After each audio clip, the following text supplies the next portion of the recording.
They say the desert keeps its secrets, but some secrets are buried so deep, so deliberately, that they become legends. And in the heart of the Nevada desert, one legend burns brighter than the rest. Area 51. What is this place? A top-secret military base? A testing ground for cutting-edge aircraft? Or is it something far more extraordinary, something the United States government has spent decades and vast resources trying to keep hidden from the world? This is the story of Area 51 and what they absolutely do not want you to know. Imagine this. The year is 1947. The world is still reeling from the aftermath of World War II, but a new kind of tension is brewing. The Cold War has begun, and the skies above America are suddenly a source of immense anxiety. Whispers of unidentified flying objects, or UFOs, begin to fill the airwaves, sparking both wonder and fear. One of the most significant events that ignited this UFO craze was the Roswell incident. In July of 1947, a rancher near Roswell, New Mexico, discovered strange debris scattered across his land. Initially, the military announced they had recovered a flying disc, but then a swift and dramatic reversal. They claimed it was merely a weather balloon. A weather balloon? For many, that explanation never quite added up. Was this the first hint that something was being hidden? The military, however, was acutely aware of the growing public fascination with UFOs. But their concern wasn't about little green men. It was about Soviet aircraft. In the post-war era, the United States was desperate to maintain its technological edge. The fear of falling behind the Soviet Union in military aviation was palpable. This fear led to the creation of a revolutionary new aircraft, one that would fly higher and faster than anything seen before. Its development needed absolute secrecy. And where do you hide something that needs to be invisible, not just to the enemy, but to your own people? You put it in the most remote, inhospitable place you can find. Enter the Nevada desert, vast, empty, and with a climate that would deter even the most determined intruder. It was the perfect canvas for a secret project. And in the early 1950s, a specific location within this vastness began to take shape. It was known, at first, by a bland designation, Homey Airport, or Groom Lake. But to the people who worked there, and to the government that commanded it, it would become known by a far more ominous, far more intriguing name: Area 51. The primary objective for this new base was to test and develop the U-2 spy plane. This aircraft was a marvel of engineering. It was designed to fly at altitudes of over 70,000 feet, far beyond the reach of Soviet interceptors and anti-aircraft guns. Imagine in the 1950s, an aircraft that could essentially spy on the entire Soviet Union from the edge of space. It was a game changer. But developing such a radical piece of technology was fraught with challenges. The U-2 was unlike any plane before it. Its design, its materials, its very performance were revolutionary, and when you're pushing the boundaries of what's possible, you're bound to encounter the unexpected. During the U-2's test flights, pilots began reporting strange sightings. They saw objects in the sky that moved in ways they couldn't explain. They were flying higher than commercial aircraft, higher than conventional military planes, yet they were seeing things that seemed to defy the laws of physics as they understood them. Now, here's where the story gets complicated. The U-2 itself was so advanced, so secret, that it was often mistaken for a UFO. Its distinctive shape, its high altitude, the trails it left in the sky. All of these could easily be misinterpreted by observers on the ground, especially in an era already primed by the Roswell incident and widespread UFO reports.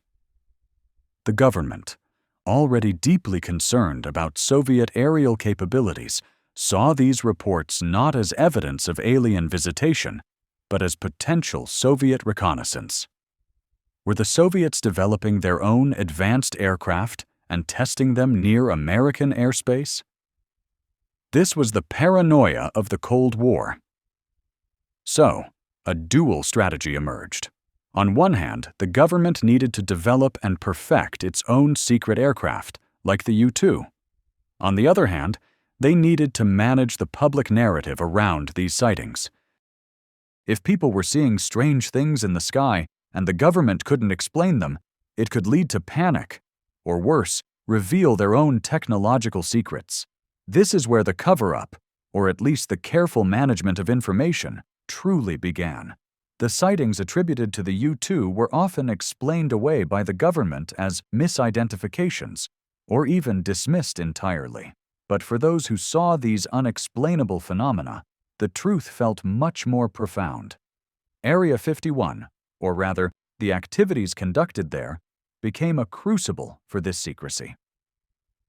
The base was established in 1955, initially to support the U-2 program. It was built in a location so remote that it was practically invisible. It wasn't on any public maps. Access was severely restricted. The airspace above it was declared a restricted zone. The workers at Area 51 were sworn to secrecy. Many didn't even know what they were working on, only that it was highly classified and vital to national security. They were flown in and out by unmarked planes, housed in barracks, and their lives were meticulously managed to prevent any information from leaking out. The U-2 program itself was a massive success. It provided invaluable intelligence on Soviet military installations, allowing the U.S. to stay ahead in the arms race. But the very success of this program and the secrecy surrounding it inadvertently fueled the UFO mythos. Every unexplained aerial phenomenon, every strange light in the sky, could be attributed to the activities at Area 51.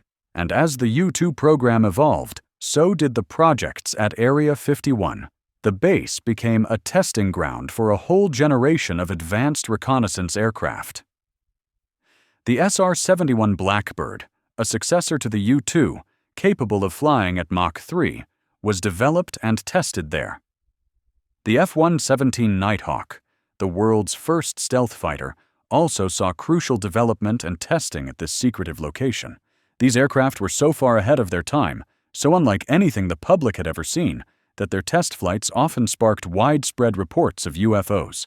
Imagine seeing a jet that seemed to appear out of nowhere, moving at impossible speeds, with no visible means of propulsion. For the average person, it was a deeply unsettling experience. The government's response to these sightings was consistent: deny, deflect, and declassify only what was absolutely necessary, and only after decades of pressure.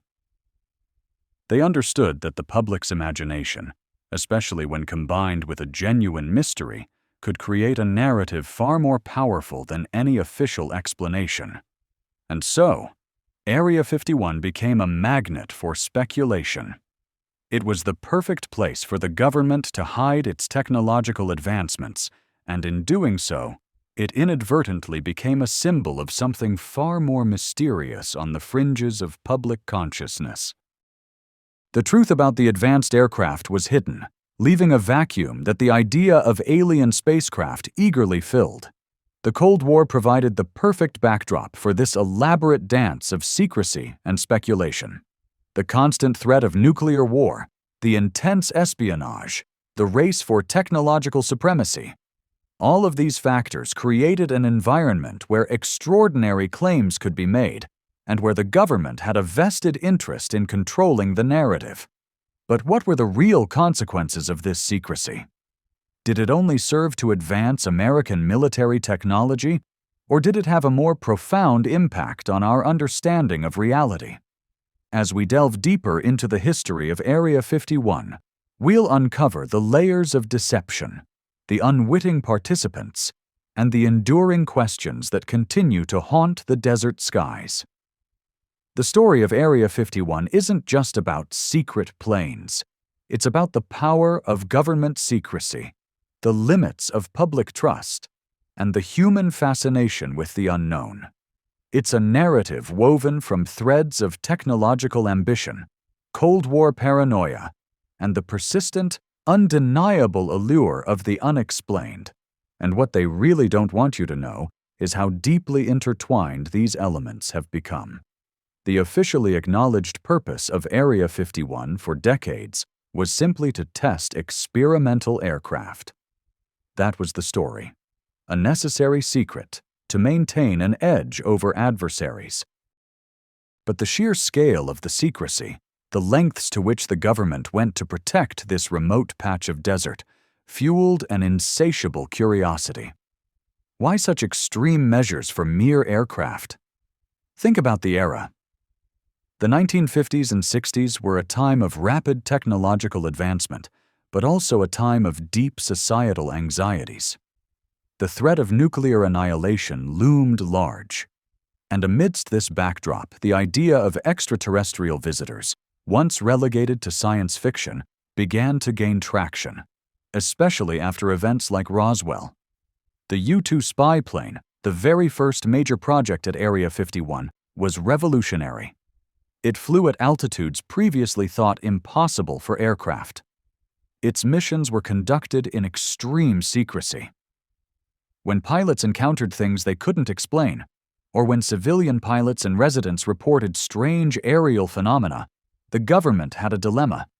If they admitted the U-2 was responsible, they risked revealing its existence and capabilities to the Soviets. That was unthinkable. So, what was the alternative? They had to downplay, deny, or misdirect. The official explanation for many sightings became weather balloons, atmospheric phenomena, or even mass hysteria. But the sheer number of credible reports, from pilots, radar operators, and ordinary citizens, began to paint a different picture. And many of these reports pointed towards the skies above the very region where Area 51 was located. It was a perfect storm of secrecy and public observation. The government's strategy, therefore, was to create a plausible deniability for their own advanced projects, while simultaneously discouraging any serious investigation into UFOs. They didn't want the public thinking about advanced aircraft that could fly so high and so fast. It was far easier to let them think about aliens. This is where the narrative really takes hold. The very efforts to conceal the existence of the U-2 and other advanced aircraft inadvertently created the conditions for the Area 51 legend to flourish. The secrecy surrounding the base became a beacon for those seeking answers to the inexplicable. Consider the psychological impact.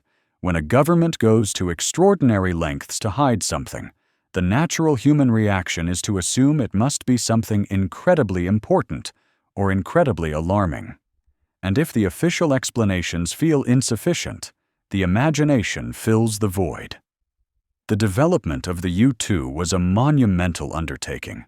It required new materials, new engine technology, and entirely new piloting techniques. The secrecy surrounding its development was paramount. The base at Groom Lake was chosen for its isolation and its proximity to existing military testing ranges. The initial construction was minimal, but it quickly grew. Hangars, barracks, a control tower, a runway, all established under the utmost security. Workers were flown in, housed, and transported in ways that prevented them from knowing their exact location or the full scope of the project. They were compartmentalized, only knowing what they needed to know for their specific task. And as the U-2 program progressed, so did the sightings. Pilots flying the U-2 often reported seeing other, unidentifiable objects in the sky. These weren't necessarily alien craft. They could have been other secret projects, or even advanced Soviet reconnaissance, though the latter was less likely given the U-2's altitude. But for the public, these reports, combined with the general UFO sightings, became inextricably linked to the rumored secret base in the Nevada desert. The name Area 51 itself, a designation from a map grid, sounded mysterious and clandestine. It was a perfect name for a place that was supposed to be invisible. The government's official stance on UFOs during this period was one of cautious skepticism, often framed within the context of Project Blue Book, an official U.S. Air Force study of UFOs. While Project Blue Book publicly concluded that most UFO sightings could be explained by conventional phenomena, The internal assessments and the classified projects running concurrently told a different story.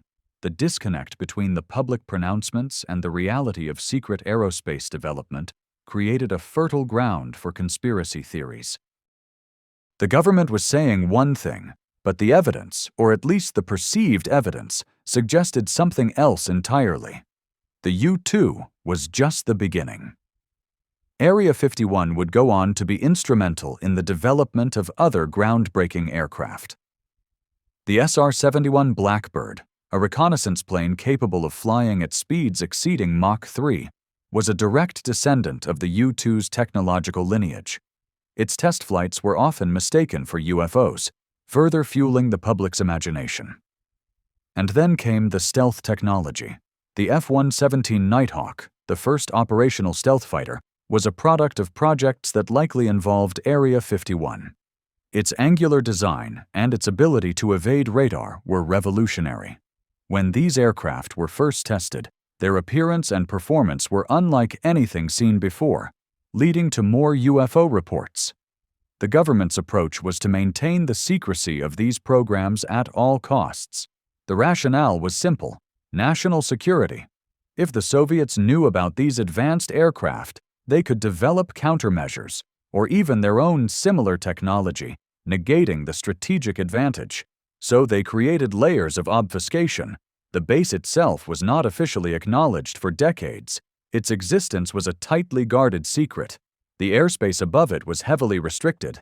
Any civilian aircraft straying too close were intercepted, and pilots questioned.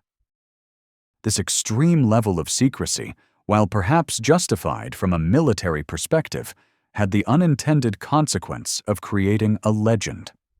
The more the government tried to hide Area 51, the more people became convinced that something extraordinary was happening there. The narrative of Area 51 as a place where alien technology is studied, or where alien craft are stored, began to take root. This narrative was fueled by former military personnel, whistleblowers, and ufologists who claim to have insider knowledge. While many of these claims remain unverified, they resonated with a public that was already predisposed to believe in the possibility of alien visitors. The government's official response to these claims was, predictably, denial. They maintained that Area 51 was solely a testing facility for advanced aircraft, but the persistent rumors, the sheer volume of anecdotal evidence, and the undeniable fact of the government's extreme secrecy kept the legend alive. It's a fascinating paradox. The government's efforts to conceal its technological achievements inadvertently created a myth that has become far more famous than the actual aircraft it was trying to protect. The reality of Area 51 is, in many ways, as dramatic as the legend, but the legend offers a more tantalizing, more mysterious explanation for the secrets it holds. The story of Area 51 is a testament to the power of secrecy and the enduring human quest to understand what lies beyond our current knowledge. It's a story that continues to unfold as more information is gradually declassified and as the legend itself evolves. But the core of the mystery, the reason why Area 51 remains such a compelling subject, lies in the fundamental question: what exactly was the government trying to hide, and why? The year is 1955. The Nevada desert, a vast expanse of ochre and sagebrush, stretches under a sky of impossible blue, a canvas for secrets the government was determined to keep. It was here, in this inhospitable wasteland, that a place known only as Groom Lake, or Homey Airport by those few who knew of its existence, was being transformed. This was not a place for soldiers to train in conventional warfare, nor for pilots to test off-the-shelf fighter jets. This was the crucible for secrecy, a monumental undertaking designed to push the boundaries of aviation, and in doing so, to defy the very laws of physics as the public understood them. The fear was palpable, a chilling undercurrent to the Cold War's icy grip. The Soviets, reeling from the revelation of the atomic bomb, were suspected of developing their own advanced aircraft, capable of reconnaissance missions that could shatter America's perceived invincibility. The U-2, a high-altitude reconnaissance plane, was the initial answer, a marvel of engineering designed to fly higher and faster than anything the Soviets could currently track.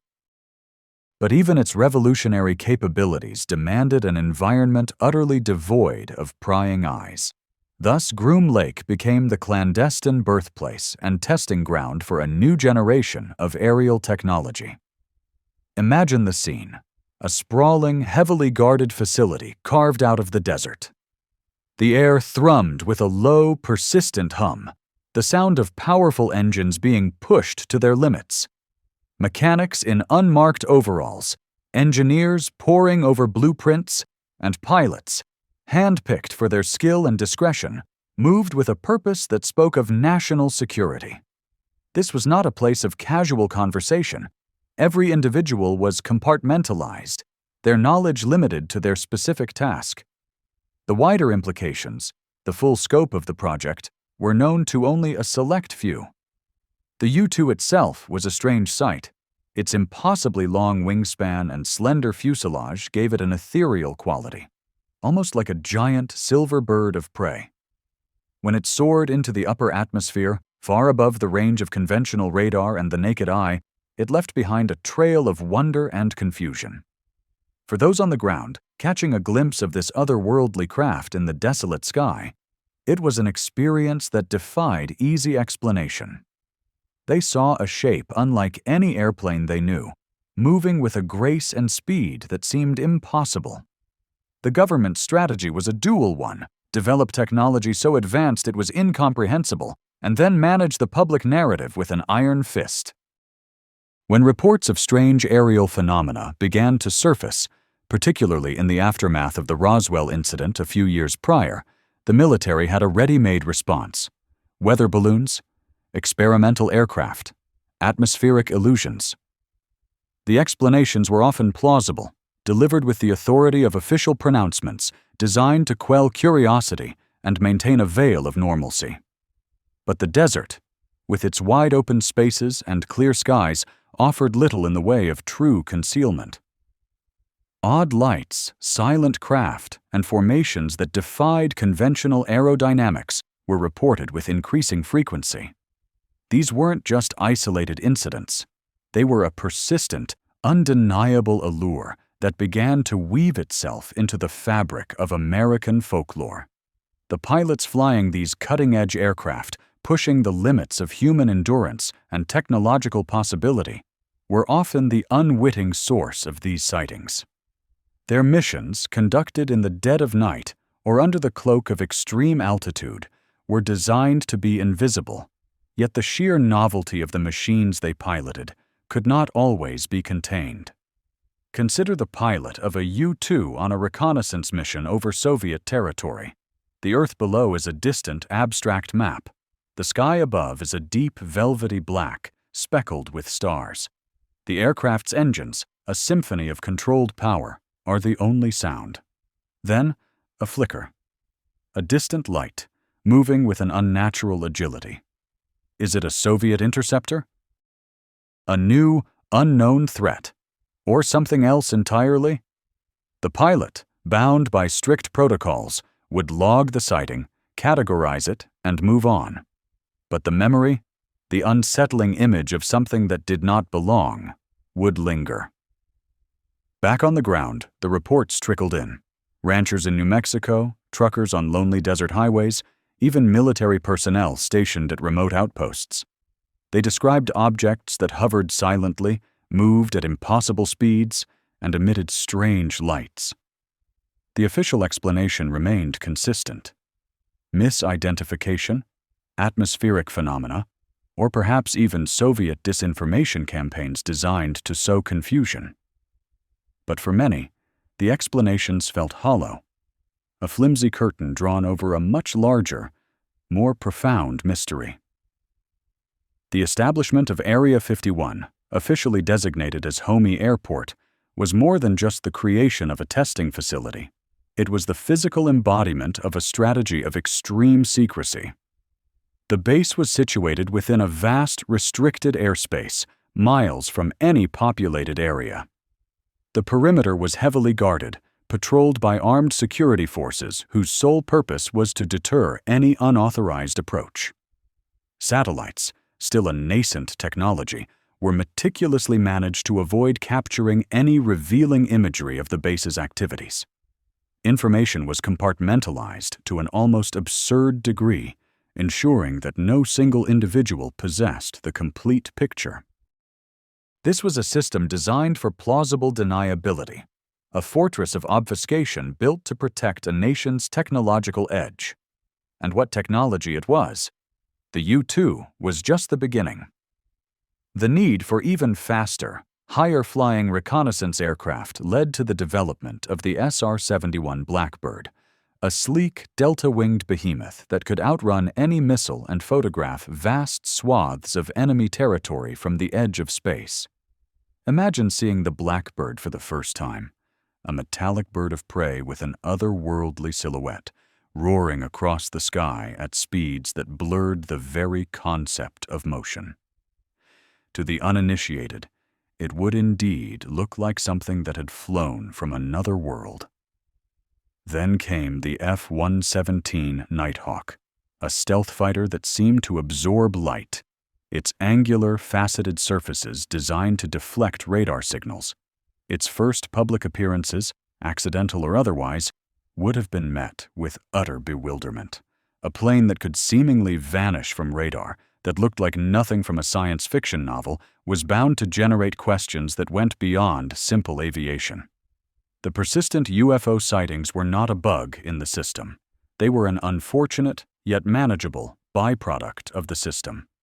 The government knew that its advanced aircraft, when tested in the open skies, would inevitably be observed.